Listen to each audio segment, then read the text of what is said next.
మీడియాపై దాడులు హీరోయిజమా, ప్రజాస్వామ్యమా ఎటుపోతున్నావు? ఈ దాడులు మొన్న సభలో కానీ అంటే ప్రజాస్వామ్యం, మరి ఆ ప్రజాస్వామ్యాన్ని కూనీ చేస్తున్నటువంటి వ్యక్తులు. అంటే ప్రజాస్వామ్యం అని అంటే ప్రభుత్వం. ఆ ప్రభుత్వము ప్రధానంగా 4: శాసన వ్యవస్థ, అంటే ఆ ప్రభుత్వంలో ఉన్నటువంటి మంచి చెడులను కానీ లేదా నడిపించాల్సినటువంటి విధానాలను కానీ మనం శాసన వ్యవస్థ, కార్యనిర్వాహక వ్యవస్థ, న్యాయ వ్యవస్థ, మీడియా వ్యవస్థ కదా.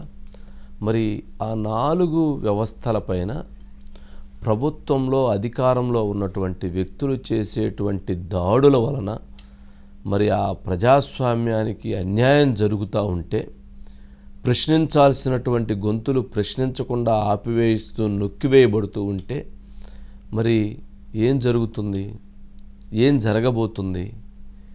మనం ఆంధ్రప్రదేశ్ రాష్ట్రంలో రీసెంట్గా జరిగినటువంటి కొన్ని అంశాలను మనం చూస్తే మనం 4 వ్యవస్థలను చెప్పాం. న్యాయ వ్యవస్థలో సుప్రీంకోర్టు ప్రధాన న్యాయమూర్తి కాబోతున్నటువంటి వ్యక్తి మీద కేసులు పెట్టి ఆ వ్యక్తినే భయభ్రాంతులకు గురి చేసినటువంటి వ్యవస్థని మనం ఆంధ్రప్రదేశ్ రాష్ట్రంలో చూసాం. కార్యనిర్వాహక వ్యవస్థలో ఉండేటువంటి ఐఏఎస్ అధికారుల మీద కేసులు పెట్టారు, ఐపీఎస్ అధికారుల మీద కేసులు పెట్టారు. అది ఏబి వెంకటేశ్వర గారు కావచ్చు, లేకపోతే సాంబశివరావు గారు కావచ్చు, లేకపోతే రాజమౌళి గారు కావచ్చు, లేకపోతే వెంకయ్య చౌదరి కావచ్చు, ఇంకెవరైనా కావచ్చు. దాదాపు అనేక మంది మీద కేసులు పెట్టి వాళ్ళని భయభ్రాంతులకు గురి చేశారు. ఓకే, ఇక శాసన వ్యవస్థలో ప్రతిపక్ష నేతనే కేసు పెట్టి జైల్లో 53 రోజుల పాటు చంద్రబాబు నాయుడు గారిని నిర్బంధించారు. ఎవరైతే ఆ శాసన వ్యవస్థలో ప్రతిపక్ష హోదాలో ఉన్నటువంటి వారందరి మీద కేసులు పెట్టారు. ఇక మీడియా వ్యవస్థ పైన కూడా కేసులు పెట్టారు. ఇక బహిరంగంగా దాడులు చేస్తూ ఉన్నారు. దాడులు చేసి విచక్షణారహితంగా కొడుతున్నటువంటి దృశ్యాలు మనం చూసాం. మరి అసలు ఏం జరుగుతుంది అంటే,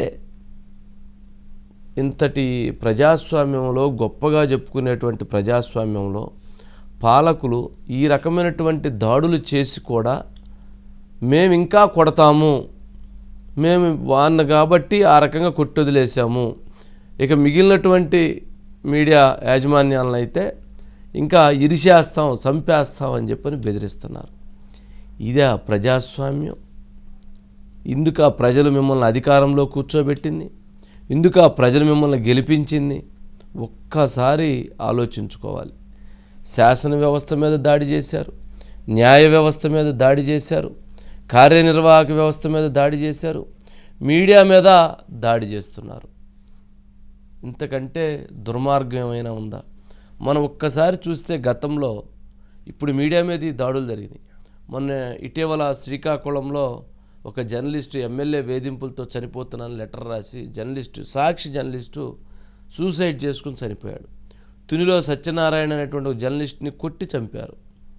అనేక దగ్గర జర్నలిస్టులని కాళ్ళు ఇరిచేయటం, చేతులు ఇరిచేయటం చేసినటువంటి దృశ్యాలను అనేకమైనటువంటి 5 సంవత్సరాల్లో మనం అనేక కేసులను చూసాం. భారతదేశంలోనే అత్యధికంగా జర్నలిస్టుల మీద దాడులు జరుగుతున్నటువంటి కేసులు ఆంధ్రప్రదేశ్లో నమోదవుతున్నాయి. మరి అక్కడే జర్నలిస్టు నేతలుగా చెప్పబడుతున్నటువంటి వారందరూ అక్కడే పెద్ద మనుషులుగా కూర్చుంటున్నారు తప్ప, వాటిని ఎవరైతే జరిగినటువంటి దాడిని ఖండించాల్సినటువంటి ప్రభుత్వంలో ఉన్నటువంటి వ్యవస్థలో ఉన్నటువంటి ప్రజాప్రతినిధులు కావచ్చు, వ్యవస్థలు కావచ్చు, ఇంకా కొడతాము, ఇంకా దాడులు చేస్తామని చెప్పని భయోత్పాతాన్ని సృష్టించేటువంటి పరిస్థితిని క్రియేట్ చేస్తున్నారు. ఇక ప్రతిపక్షకు సంబంధించినటువంటివి చూస్తే చంద్రబాబు నాయుడు గారి ఇంటి మీదకి, ప్రతిపక్ష నేత ఇంటి మీదకి వెళ్ళి దాడి చేశారు. ఆయన చంద్రబాబు నాయుడు గారు 3 సార్లు ముఖ్యమంత్రి, ఆయన 14 సంవత్సరాలు ప్రతిపక్ష నేతగా ఉన్నటువంటి ఆయన ఇంటి మీదకి ఎన్ఎస్జీ సెక్యూరిటీ ఉన్న ఇంటి మీదకి పోయి దాడి చేసే ప్రయత్నం చేశారు. ప్రతిపక్ష కార్యాలయం మీదకి, టీడీపీ కార్యాలయం మీద పోయి తగలబెట్టి ధ్వంసం చేసినటువంటి దృశ్యాలని, సంఘటనల్ని ప్రజలు మర్చిపోలేదు. ఎవరైతే ఆ పార్టీ ఎంపీగా ఉన్నటువంటి రఘురామకృష్ణరాజు అనే ఒక ఎంపీని తీసుకెళ్లి పోలీసులు నిర్బంధించి కొట్టినటువంటి సంఘటనల్ని ప్రజలు మర్చిపోలేదు. మరి ఎవరైతే election commission of India election commission బాధ్యతలు నిర్వర్తిస్తున్నటువంటి నిమ్మగడ్డ రమేష్ని ఆయన మీద కేసులు పెట్టి ఆయన భయభ్రాంతులకు గురి చేసి ఆయనకు ఓటు హక్కు లేకుండా చేసేటువంటి ప్రయత్నాన్ని చేసినటువంటి సంఘటనల్ని మనం కళ్ళ ముందు చూసాం. మరి ఇలా చెప్తా పోతే అనేకమైనటువంటి కేసులు.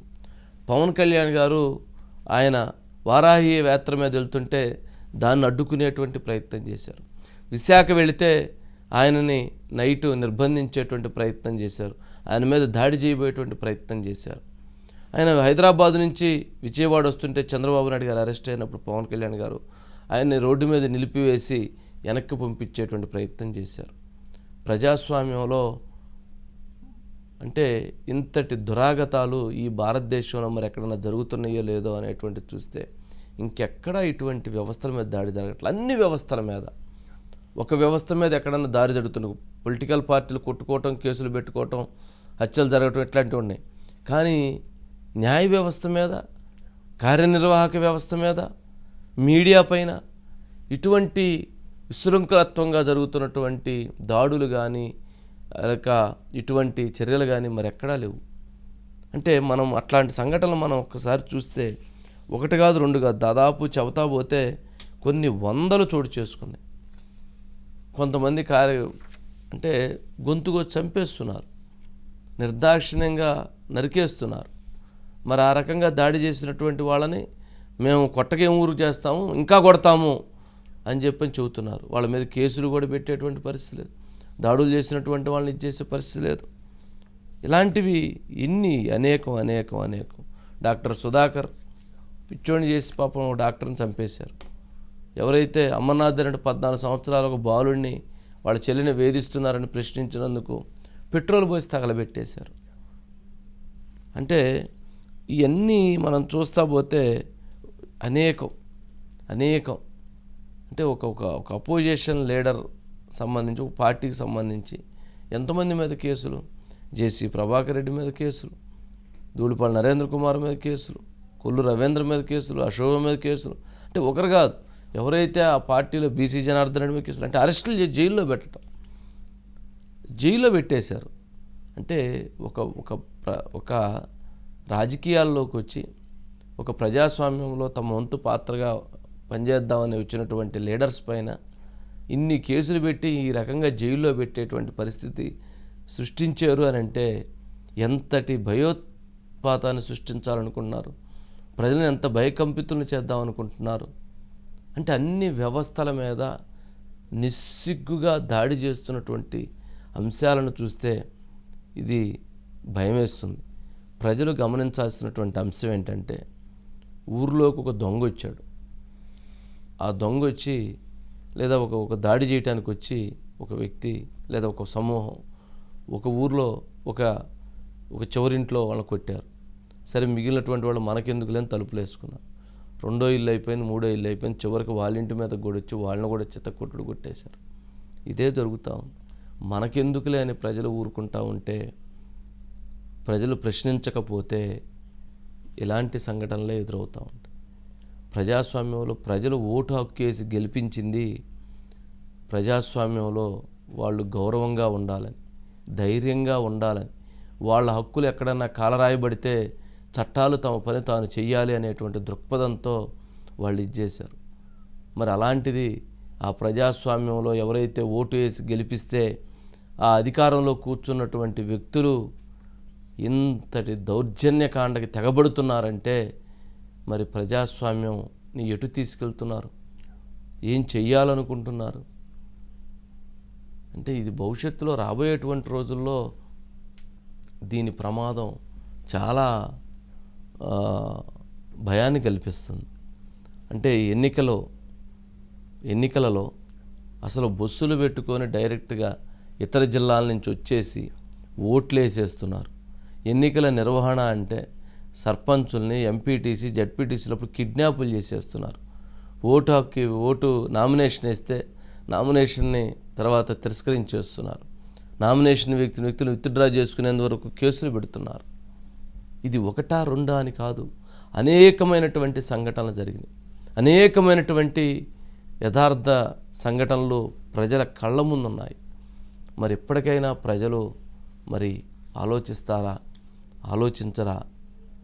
అంటే ఒక దాడి, ఇది ఏ రకమైనటువంటి దాడి అంటే వ్యవస్థలన్నిటినీ దాడి చేసి భయపెట్టి, ఆ వ్యవస్థలన్నిటినీ భయపెట్టడం ద్వారా ప్రజలను భయపెట్టి ఎన్నికల నిర్వహణలో మరోసారి అధికారంలోకి రావాలి అనేటువంటి ఒక కుటిలమైనటువంటి కాంక్షతో ఇటువంటి చర్యలకి దిగుతున్నారు అనిపిస్తుంది. మరి ఇప్పటికైనా ప్రశ్నించకపోతే జరగబోయేటువంటి నష్టం భవిష్యత్తు తరాలకు జరగబోతుంది. ప్రతి ఇంటిలో ఉన్నటువంటి ప్రతి వ్యక్తికి జరగబోతుంది. ప్రతి మహిళకి, ప్రతి చిన్నారికి జరగబోతున్నటువంటి సంఘటన. అందుకనే ప్రజలు ఐక్యంగా కదలాలి, చేయి కలిపి ముందుకు వెళ్ళాల్సినటువంటి అవసరం, ఆవశ్యకత ఏర్పడింది. అంటే ఎవరైతే కొంత ఆవేశంగా ఉండేటువంటి వాళ్ళని రెచ్చగొట్టి వాళ్ళని ఒక దాడి చేయాలి అనేటువంటి ఒక ఉద్దేశంతో వాళ్ళందరినీ ట్రైన్ చేస్తున్నారు అధికారంలో ఉన్నటువంటి. ఎవరన్నా ఒక వ్యక్తిని తీవ్రంగా దాడి చేసి కొడితే ఏం చెప్తాం? అలా కొట్టడం తప్పు అంటారు ఎవరైనా. ఇప్పుడు 5 కోట్ల మంది ఆంధ్రప్రదేశ్ ప్రజలు కావచ్చు, 5 కోట్ల మంది తెలంగాణ ప్రజలు కావచ్చు, ఎవరన్నా ఒక అకారణంగా పట్టుకొని ఆ రకంగా కొడితే ఏమంటారు? తప్పు, పాపం, అలా కొట్టకూడదు, ఆ కొట్టినోడి మీద చర్యలు తీసుకోవాలంటారు. ఆ ప్రజాప్రతినిధులు ఏమన్నారు వాళ్ళు? కొడతాము, మిమ్మల్ని కూడా కొడతాము అని చెప్పని బెదిరిస్తున్నారు. ఆ బెదిరింపులకు ఎవరూ భయపడరు. కాకపోతే ఆ బెదిరించటం వలన ప్రజాస్వామ్యాన్ని కూనీ చేస్తున్నారు. ప్రజలని, సామాన్య మానవులని, అంటే ఈ వ్యవస్థల మీద ఒక జ్యుడిషియరీ అంటే న్యాయమూర్తులపైన, అధికారులపైన, ఐఏఎస్ ఐపీఎస్ అధికారులపైన, ప్రతిపక్ష నేతలపైన, మీడియా పైన ఇంత దాడులు చేసి ఏం మెసేజ్ ఇస్తున్నారు? భయపెడతాం, భయభ్రాంతులకు గురి చేస్తామని చెప్తున్నారు. దాని ద్వారా వాళ్ళు ఇస్తున్నటువంటిది రేపు ఎన్నికలకి గెలవటం అనేటువంటి దాంట్లో ముందుకు వెళ్తున్నారు. కానీ ప్రజలు తిరగబడాలి. ప్రజలకి అండగా మీడియా ఎప్పుడూ ఉంటుంది. ఎందుకంటే మీడియాది ప్రశ్నించేటువంటి బాధ్యత. మా జర్నలిస్ట్, ఫోటోగ్రాఫర్ని, మా సోదరుని కొడితే మేము ప్రశ్నించాలి. ఒక తిరుమల రఘురామకృష్ణరాజు ఒక ఎంపీని పట్టుకొని కొడితే ప్రశ్నించాలి. ఒక పార్టీ కార్యాలయం మీద దాడి చేస్తే ప్రశ్నించాలి. ఒక ప్రతిపక్ష నేత పైన, పవన్ కళ్యాణ్ గారి పైన దాడి చేస్తే ప్రశ్నించాలి. ఒక అన్యాయం జరుగుతుంటే ప్రశ్నించాలి. ప్రజల బాధలను చెప్పటం బాధ్యత. మరి ఆ బాధ్యత చేయొద్దు, మీరు చూపించొద్దు, మీరు చూపిస్తే మీ మీద దాడులు చేస్తామని చెప్పని చెప్పటం అంటే ఎంతటి దుర్మార్గమైనటువంటి అంశం, ఎంతటి జుగుప్సాకరమైనటువంటి అంశం.